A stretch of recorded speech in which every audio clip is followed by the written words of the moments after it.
ಎಲ್ಲರಿಗೂ ಮತ್ತೊಮ್ಮೆ ನಮಸ್ಕಾರ. ಈ ಧ್ಯಾನ ಅಂದ ಕೂಡಲೇ ನಾವು ಅಂದುಕೊಳ್ಳುವುದು ಇದು ಸಾಮಾನ್ಯ ಜನರಿಗಲ್ಲ, ಇದು ಯೋಗಿಗಳಿಗೆ ಮಾತ್ರ ಸೀಮಿತ ಅಂತ. ಆದರೆ ಆ ರೀತಿಯ ಯಾವುದೇ ರೂಲ್ಸ್ ಆ್ಯಂಡ್ ರೆಗ್ಯುಲೇಷನ್ಸ್ ಇಲ್ಲ. ಅಂದರೆ ಯಾರು ಬೇಕಾದರೂ ಈ ಧ್ಯಾನವನ್ನು ಅರಿತು ಹೇಗೆ ಮಾಡಬೇಕಂತ ತಿಳ್ಕೊಂಡ್ರೆ ಅದನ್ನು ಪಾಲಿಸಿಕೊಂಡು ಬಂದರೆ ಅದರಿಂದ ಬಹಳಷ್ಟು ಪ್ರಯೋಜನಗಳು ಇವೆ. ಉದಾಹರಣೆಗೆ, ನಾವು ಆಂತರಿಕವಾಗಿ ಕುಗ್ಗಿದಾಗ ನಮ್ಮಲ್ಲಿ ಆ ಒಂದು ಶಕ್ತಿಯನ್ನು ಪುನರ್ಸ್ಥಾಪಿಸಲು ಈ ಧ್ಯಾನ ನಮಗೆ ಸಹಾಯಕಾರಿ ಆಗುತ್ತದೆ. ಹೇಗೆ ಈ ಶಕ್ತಿಯನ್ನು ಪಡೆದುಕೊಳ್ಳುವುದು, ಹೇಗೆ ನಮ್ಮ ಚೈತನ್ಯವನ್ನು ವೃದ್ಧಿಪಡಿಸಿಕೊಳ್ಳುವುದು, ಹೇಗೆ ನಮ್ಮ ಆತ್ಮ ಸ್ಥೈರ್ಯವನ್ನು, ಆತ್ಮ ಬಲವನ್ನು ಜಾಸ್ತಿ ಮಾಡಿಕೊಳ್ಳುವುದು ಎನ್ನುವ ವಿಚಾರವಾಗಿ ಈ ವಿಡಿಯೋದಲ್ಲಿ ತಿಳಿದುಕೊಳ್ಳೋಣ. ಆತ್ಮ ಮತ್ತು ಪರಮಾತ್ಮ ಇವೆರಡೂ ಇವೆರಡರಲ್ಲಿ ಬಹಳಷ್ಟು ಸಿಮಿಲಾರಿಟೀಸ್ಗಳಿದೆ, ಅಂದರೆ ಸಾಮ್ಯತೆ ಇದೆ. ಅಂದರೆ ಆತ್ಮ ನಮಗೆ ಹೇಗೆ ಕಾಣುವುದಿಲ್ಲವೋ ಅದೇ ರೀತಿ ಪರಮಾತ್ಮ ಸಹ ಕಾಣುವುದಿಲ್ಲ. ಆತ್ಮ ಹೇಗೆ ಒಂದು ಶಕ್ತಿಯೋ ಅದೇ ರೀತಿ ಪರಮಾತ್ಮನೂ ಕೂಡ ಒಂದು ಶಕ್ತಿ. ಈ ಧ್ಯಾನ ಅಂದರೆ ಆತ್ಮ ಮತ್ತು ಪರಮಾತ್ಮರ ಮಿಲನ ಅಂತ ತಿಳಿದುಕೊಳ್ಳಬಹುದು, ಅಥವಾ ಆತ್ಮ ಮತ್ತು ಪರಮಾತ್ಮ ಇಬ್ಬರು ಹತ್ತಿರವಾಗುವ ಒಂದು ಸಂದರ್ಭ ಅಂತ ನಾವು ಭಾವಿಸಬಹುದು. ಹಾಗಾಗಿ ಇವತ್ತಿನ ಈ ವಿಡಿಯೋದಲ್ಲಿ ನಾವು ಹೇಗೆ ಆತ್ಮ ಮತ್ತು ಪರಮಾತ್ಮ ಇಬ್ಬರ ಮಿಲನವನ್ನು ಏರ್ಪಡಿಸಬಹುದು, ಇಬ್ಬರ ಒಂದು ಸಂಬಂಧವನ್ನು ಬಲಪಡಿಸಿ ನಮ್ಮ ಶಕ್ತಿಯನ್ನು ನಾವು ಜಾಗೃತ ಮಾಡಿಕೊಳ್ಬೋದು ಅಂತ ತಿಳಿಯೋಣ. ಪ್ರತಿಯೊಂದು ಜೀವಿಯಲ್ಲಿಯೂ ಒಂದು ಆತ್ಮ ಇರುತ್ತದೆ. ಅದರ ಅರಿವು ನಮಗೆ ಇಲ್ಲ. ವ್ಯಕ್ತಿಯೊಬ್ಬ ತೀರಿಕೊಂಡಾಗ ಆತನ ಆತ್ಮ ಹೊರಟು ಹೋಯಿತು ಅಂತ ಹೇಳ್ತೇವೆ.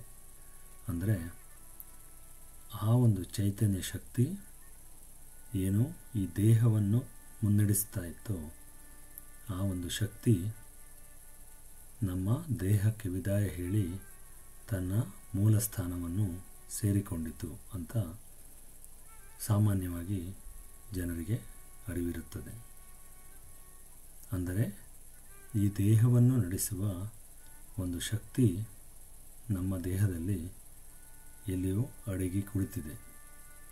ಅದು ಎಲ್ಲಿ ಇರುತ್ತದೆ ಎನ್ನುವುದರ ಬಗ್ಗೆ ಜ್ಞಾನವಿದ್ದರೆ ಹಾಗೂ ಆ ಪರಮಾತ್ಮ ಎನ್ನುವ ಶಕ್ತಿ ಎಲ್ಲಿರುತ್ತದೆ ಎನ್ನುವ ಒಂದು ಜ್ಞಾನ ಇದ್ದರೆ ಈ ಎರಡು ಶಕ್ತಿಗಳ ಮಧ್ಯದಲ್ಲಿ ಸಂಬಂಧವನ್ನು ಏರ್ಪಡಿಸುವುದು ಬಹಳ ಸುಲಭ.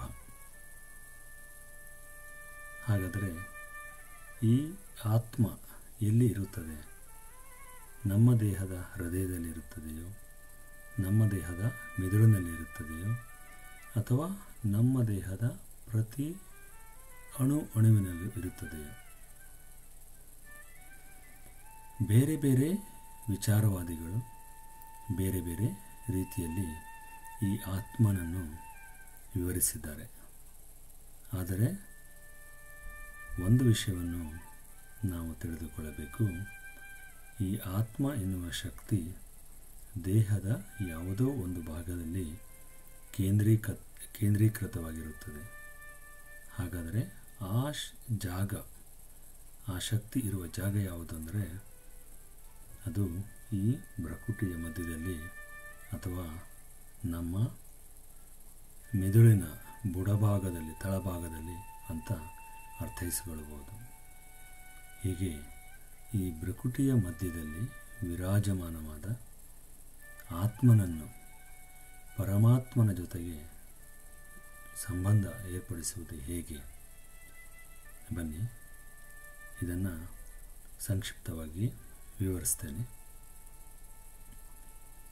ಆತ್ಮ ಎನ್ನುವುದು ಶಕ್ತಿ, ಪರಮಾತ್ಮ ಎನ್ನುವುದು ಕೂಡ ಒಂದು ಶಕ್ತಿ. ಆ ಪರಮಾತ್ಮನ ಶಕ್ತಿ ಅಗಾಧವಾದ ಶಕ್ತಿ.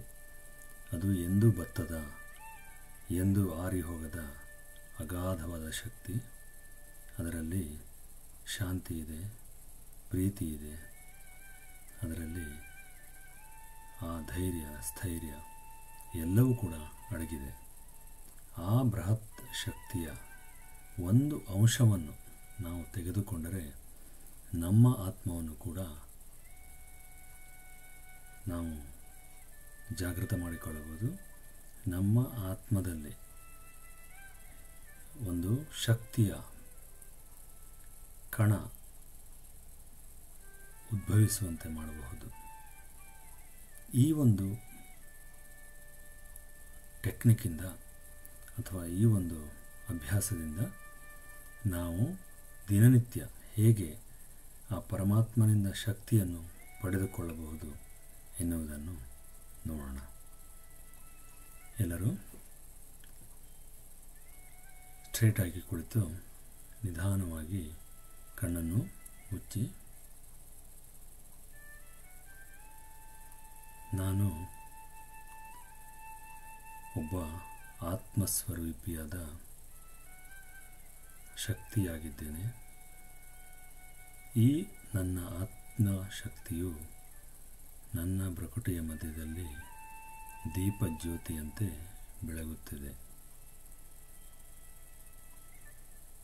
ಆ ಪರಮಾತ್ಮನು ಕೂಡ ನನ್ನ ರೀತಿಯಲ್ಲೇ ಇರುವ ಒಂದು ಅಗಾಧವಾದ ಶಕ್ತಿ.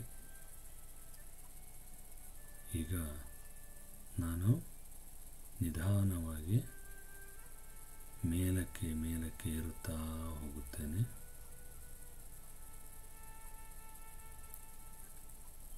ನಾನು ಅತ್ಯಂತ ಹಗೂರವಾದ, ಭಾರರಹಿತವಾದ ಒಂದು ಶಕ್ತಿಯ ರೂಪದಲ್ಲಿ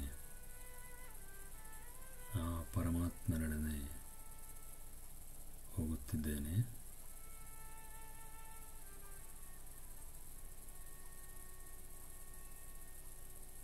ಸೂರ್ಯ ಚಂದ್ರರ ದಾಟಿ,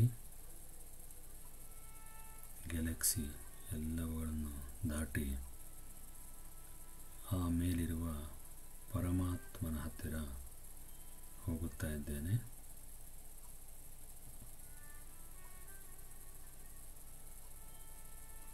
ನಾನು ಈಗ ಆ ಪರಮಾತ್ಮನ ಪರಮ ಜ್ಯೋತಿಯ ಸನಿಹದಲ್ಲಿ ಇದ್ದೇನೆ.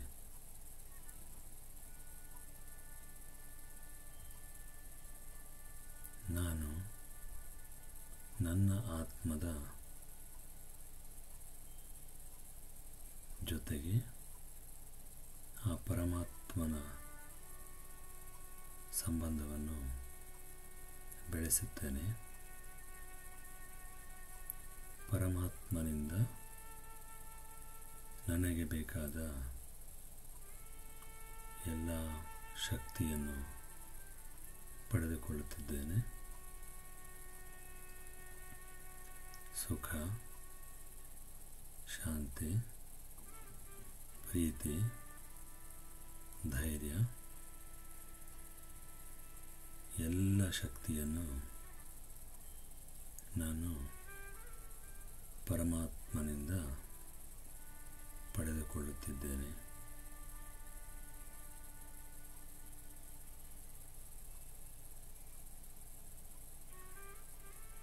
ಪರಮಾತ್ಮನಿರುವ ಶಕ್ತಿಯು ಅಗಾಧವಾದದ್ದು. ಅದು ಎಷ್ಟು ಬಗೆದರೂ ಖಾಲಿಯಾಗುವಂತಹ ಶಕ್ತಿಯಲ್ಲ. ಅಂತಹ ಶಕ್ತಿಯಿಂದ ನನಗೆ ಬೇಕಾದ, ನನ್ನ ದಿನಚರಿಗೆ ಬೇಕಾದ ಸಂಪೂರ್ಣ ಶಕ್ತಿಯನ್ನು, ಸಂಪೂರ್ಣ ಶಾಂತಿಯನ್ನು, ಸಂಪೂರ್ಣವಾದ ಧೈರ್ಯವನ್ನು ತೆಗೆದುಕೊಳ್ಳುತ್ತಿದ್ದೇನೆ.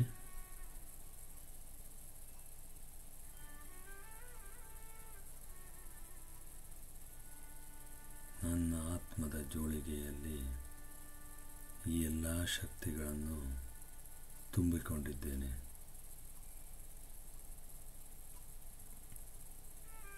ಈಗ ನನಗೆ ಯಾವುದೇ ಚಿಂತೆ ಇಲ್ಲ. ನನ್ನಲ್ಲಿರುವ ಎಲ್ಲ ಋಣಾತ್ಮಕ ಚಿಂತನೆಗಳನ್ನು ಆ ಪರಮಾತ್ಮನ ಮಡಿಲಿಗೆ ಹಾಕುತ್ತಿದ್ದೇನೆ.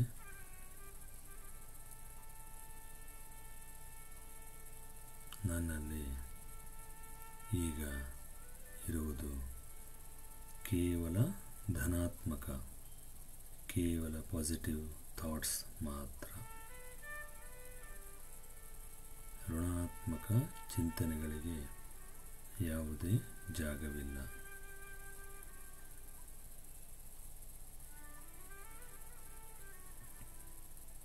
ಈ ಎಲ್ಲ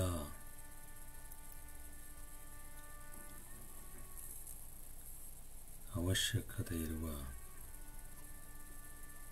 ಶಾಂತಿ, ಪ್ರೀತಿ, ಧೈರ್ಯ ಎಲ್ಲವನ್ನು ಸಹ ತೆಗೆದುಕೊಂಡು ಪುನಃ ನನ್ನ ದೇಹಕ್ಕೆ ನಾನು ಮರಳುತ್ತಿದ್ದೇನೆ.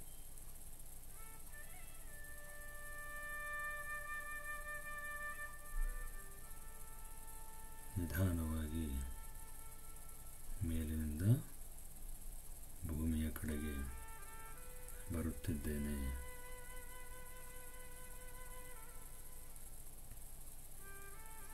ನನ್ನ ಸ್ಥಾನವನ್ನು ಈಗ ಅಲಂಕರಿಸಿಕೊಂಡಿದ್ದೇನೆ. ನನ್ನ ದೇಹಕ್ಕೆ ಈಗ ಹೊಸ ಶಕ್ತಿ ಬಂದಂತಿದೆ. ನನ್ನ ದೇಹದ ಪ್ರತಿ ಕಣಕಣದಲ್ಲಿಯೂ ಹೊಸ ಶಕ್ತಿ, ಹೊಸ ಚಿಂತನೆಗಳು ಮೂಡುತ್ತಿವೆ. ಕೇವಲ ಪಾಸಿಟಿವ್ ಥಿಂಕಿಂಗ್ ಮಾತ್ರ ನನ್ನಲ್ಲಿದೆ. ಎಲ್ಲ ನೆಗೆಟಿವಿಟಿ ಥಾಟ್ಗಳನ್ನು ಆ ಪರಮಾತ್ಮನ ಮಡಿಲಿಗೆ ಹಾಕಿ ಬಂದಿದ್ದೇನೆ. ನನಗೆ ಯಾವುದೇ ಭವಿಷ್ಯದ ಚಿಂತೆ ಇಲ್ಲ. ನಾನೊಂದು ಸುಖಿ ಜೀವಿ. ನಾನೊಬ್ಬ ಧೈರ್ಯಶಾಲಿ. ನಾನೊಬ್ಬ ಶಾಂತ ಸ್ವರೂಪಿ ಆತ್ಮನಾಗಿದ್ದೇನೆ.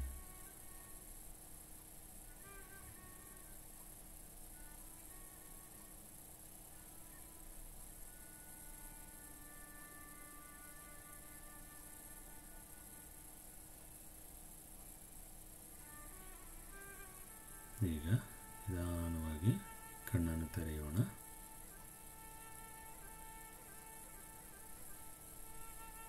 ಓಂ ಶಾಂತಿ.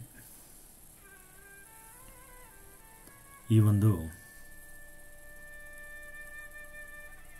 ಧ್ಯಾನದ ಅಭ್ಯಾಸ ನಮ್ಮ ದಿನನಿತ್ಯದ ಖರ್ಚಿಗೆ ಬೇಕಾದ ಶಾಂತಿ, ಪ್ರೀತಿ ಹಾಗೂ ಧೈರ್ಯ, ಎಲ್ಲ ಪಾಸಿಟಿವ್ ಆಸ್ಪೆಕ್ಟ್ಸ್ ಏನಿದೆ ಅದೆಲ್ಲವನ್ನು ಕೂಡ ಆ ಪರಮಾತ್ಮನಿಂದ ಪಡೆದು ನಮ್ಮ ಆತ್ಮವು ಈಗ ಒಂದು ಜಾಗೃತ ಆತ್ಮವಾಗಿದೆ ಮತ್ತು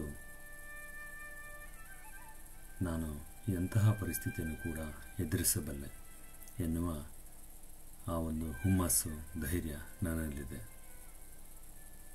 ಈ ರೀತಿ ದಿನನಿತ್ಯ ಬೆಳಿಗ್ಗೆ ಅಭ್ಯಾಸ ಮಾಡುವುದರಿಂದ ನಮ್ಮಲ್ಲಿ ಆತ್ಮ ಜಾಗೃತಿಯಾಗುತ್ತದೆ ಮತ್ತು ನಮ್ಮಲ್ಲಿ ಅಗಾಧವಾದ ಶಕ್ತಿ ಬರುತ್ತದೆ.